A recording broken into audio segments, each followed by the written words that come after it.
Il y avait un grand rabbin en Europe, il y a peut-être un siècle et demi, 2 siècles, il s'appelait le Rav Shur. Il a écrit un livre qui s'appelle Kohar Shor, un livre de psychiatre très, très, très connu. Et il y a toujours des discussions, des disputes avec un curé, le curé de sa ville, sur des versets de la Torah.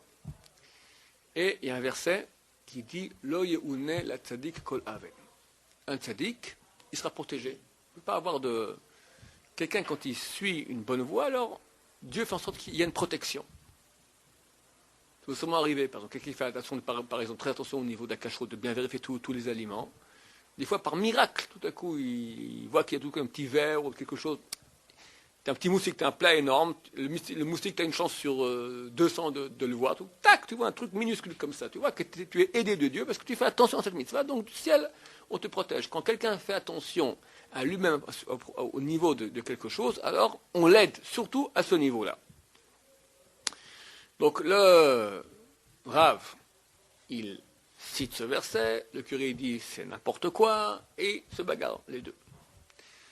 Évidemment, c'est le Rav qui a raison, mais le curé est furieux. Il dit je vais la voir. Je vais la voir. Qu'est-ce qu'il fait? Il achète au marché 3 poules qui commencent à gaver. Il les gave. Mais à quoi il les gave? À la chair de porc. Il prend du porc bien gras comme ça, et les gave. Et les poules, elles grossissent, deviennent des poules énormes, bien graissées, bien engraissées. Le jour où déjà elles sont vraiment au top de leur niveau pour être vendues, il envoie son second au marché. Il lui dit, écoute, tous les gens qui viennent acheter maintenant ces poules, tu proposes 5 fois le prix, pour que personne ne les achète. Quand tu verras la femme du Rav Shur, là tu les vends à perte. Bon, il va au marché, beaucoup de personnes voient ces belles poules, combien elles sont? Ah, mais t'es complètement fou, c'est beaucoup trop. C'est mon prix. Bon, tant pis, elles sont très belles, mais pas à ce prix-là. Vient la femme du rabbin, les belles poules, combien c'est? Il dit un prix dérisoire. Ce prix-là, c'est vrai, je prends tout de suite, extraordinaire. Elle est toute contente, comme elle est heureuse, et lui rentre chez le curé, qui est très content lui aussi. Bon, sa femme prépare les poulets, bon, pas les 3 poules d'un coup, elle prend un déjà, elle quand même, fait la shrita comme il faut, elle les prépare pour faire un plat de paradis à son mari. Son mari, le Rav Shur, avait une habitude, qu'il ne mangeait pas avant, s'il avait un problème, il étudie la Gemara, ou un problème dans la halakha, tant qu'il n'a pas trouvé la réponse, il ne mangeait pas. Et ce jour-là, un problème dans la Gemara, insoluble. Il se casse la tête. Et il est 6h, 7h du soir, 8h, 9h, 10h. Le temps passe. Sa femme lui dit, qu'est-ce qu'on fait pour le repas? Écoutez, je vois que je ne m'en sors pas. Alors mangez-vous déjà, et moi je mangerai plus tard. Bon, ils ne vont pas manger le bon poulet sans un mari. Ok, alors ils ont mangé des œufs avec une omelette et un peu de pain, et terminé. Et qu'est-ce que je fais du plat que j'ai cuisiné? J'ai acheté des belles poules comme ça. Bon, mets-le de côté, on mangera ça demain. Elle met ça, elle recouvre bien comme il faut la marmite, et elle met de côté. Le matin, il se lève, il va au Bédine, etc. Et à midi, il vient pour manger. Elle soulève la casserole, elle voit sur la casserole tisser plusieurs toiles d'araignée.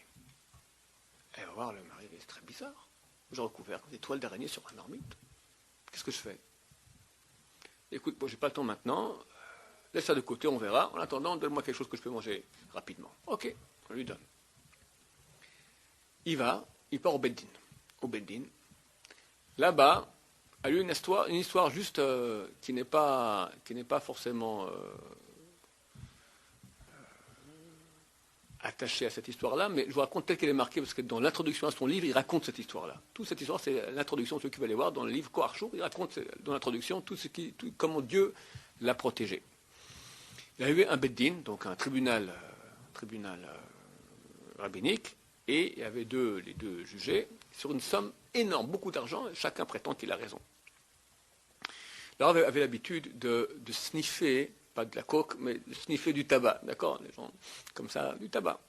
Et sa boîte de tabac était vide, alors il a envoyé le type du Bédine, va au marché m'acheter un peu, donne 2-3 sous, va m'acheter un peu de tabac.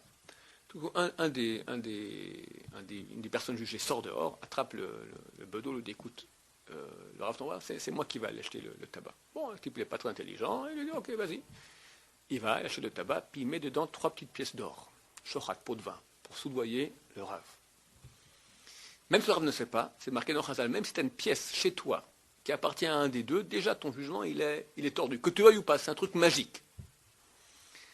Bon, le Rav prend la boîte, il commence à sniffer comme ça, et puis bon, ils entendent les avis des deux personnes, et dans le tribunal, ils sont les trois, et ils commencent à discuter les trois. Les deux disent, c'est évident que celui qui a acheté le tabac, il a tort. Et lui, il ne sait pas pourquoi. Ils sont, mais non, il a raison. Et ils discutent tous ensemble. Mais quand tu dis qu'il a raison, c'est impossible. Regarde, tac, tac, tac, tac. Mais non, tac, tac. Ils discutent sans cesse. Jusque tard dans la nuit. Bon, lui rentre à la maison. De nouveau, sa femme a préparé le deuxième poulet. Viens manger le deuxième poulet. Il dit, j'ai un problème très grave, je ne peux pas manger. Ce soir aussi, faites autre chose, on le laisse pour demain. De nouveau, elle recouvre la marmite. Et toute la nuit, il n'a pas dormi toute la nuit. Ce problème, qui a raison. Et toute la nuit, qu'est-ce qu'il fait? Il sniffe. Tout à coup, il voit 3 pièces d'or. Il est pris de tremblement. Mais qu'est-ce que c'est ça? Quoi, tentative de moi me soudoyer le Rav. Le lendemain matin, il appelle la personne. T'as pas honte, tiens, il lui rend les 3 pièces, il donne l'argent du tabac.